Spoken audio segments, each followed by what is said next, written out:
Hello everybody. I recently saw this promotional thing for ReadyMan.com where they were giving out these free Hostage Escape cards. And I do a lot of lockpicking, so I figured they're free in theory, so I'd get some. But you have to pay $2.95 shipping and handling. And the website itself claims that this was, it's a, what, $24.95 value. I'm not quite sure it's worth the $2.95 to be honest with you. It was designed by someone who's supposed to be in the Special Forces. But I'm not sure they did a whole lot of lockpicking because there's a lot of design decisions on this they could have done better.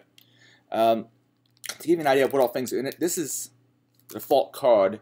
I'm going to pull out the one I've already taken apart. You just snap everything out of it. It's a lot like if you've ever seen Kevin Mitnick's business cards. It's better than that. It's a little bit sturdier metal. Probably not nearly as good as one of the tool cards, but I don't actually own one of the tool cards. I need to talk to Devin about getting some of those. Anyway, after you break it apart, that's pretty easy. You get a little hacksaw. I don't think you're going to go through much of any kind of hardened metal with that, but it might be useful in some case. And you get these shims. Actually, you get two of these little handcuff shims. Now, these work okay. In this case, it actually would have been better if they made it out of thinner metal, because depending on the handcuff's tolerance, you may or may not be able to get it in there. However, and I got transparent handcuffs, so you can see what I'm doing. After you get it in there far enough and like go one notch in, it does work, and you can pull up from the handcuff. So I guess it's okay. I'm not sure why they included two of them though. There's a lot of design decisions they made on this that I don't understand.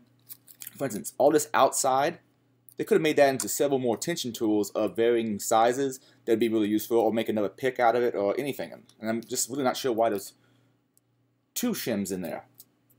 Anyway. There's this little piece here you're supposed to break apart. That's going to be your tension tool, and you're supposed to bend it. One of the problems with this, though, if you only have this card, and this is one of the rules I was trying to apply when reviewing this card, was I'd only use the card itself to modify things on the card. So that tension tool is kind of hard to bend the way you want it to be bent. But the best thing I've found to do with that tension tool is try to use top of the keyway tension and put a very small bend in it. However, most of the time it's really hard to get this thing to lock in well any place in the lock.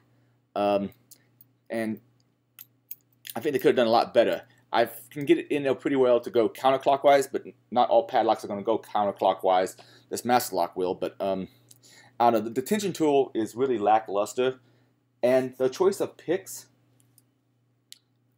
they have a little snake rake, and they have a fairly aggressive hook.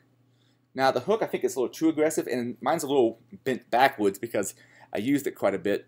But if you look at the hook in its natural state on this card, you'll notice that it's pretty gonzo. I mean, it's a little too severe for most of the picking I would do. But you can get these to work. Now, one of the design decisions I think they should change is, like I said, all this outside stuff, make it to where that's tension tools or another pick or something. Also, I would change out the picks they have with a Bogota and maybe a more mild hook or a DeForest offset. But anyway, I was trying to modify the outside of this to be a tension tool also, but you have to really work that metal, and if the card's the only thing you got, unless you got fingers like a vice, you're going to have a hard time breaking off a piece. I just basically cause metal fatigue so I can pull off one and use it. But eventually I did get one off, and I got this off. And this actually makes a better tension tool than the tension tool it came with. So let's try that. And this is a master lock number 3. One of my other things for the review was I wanted to use a master lock number 3 because that's what's one of the most common locks you're going to encounter. It's real popular amongst lock pickers as a beginner's lock. And if you can't pick a master lock number 3, generally it's pretty crappy picks. But the short handle on here is somewhat of a disadvantage, but it's not too awful bad. Right now I'm just trying to rake it. Now I'm doing a little single pin. Let me reset. Now one thing nice about the way I've made this tension tool, this little nub here, it kind of gets caught in the lock and won't go in deeper, which is somewhat advantageous. Let me see if I can get it back in the same spot. So I have it locked in kind of like there, and that little nub sort of helps. But I'm trying to rake this thing open, And it's hard to control your tension, especially with the really short tension tool that you're supposed to use that's in the set.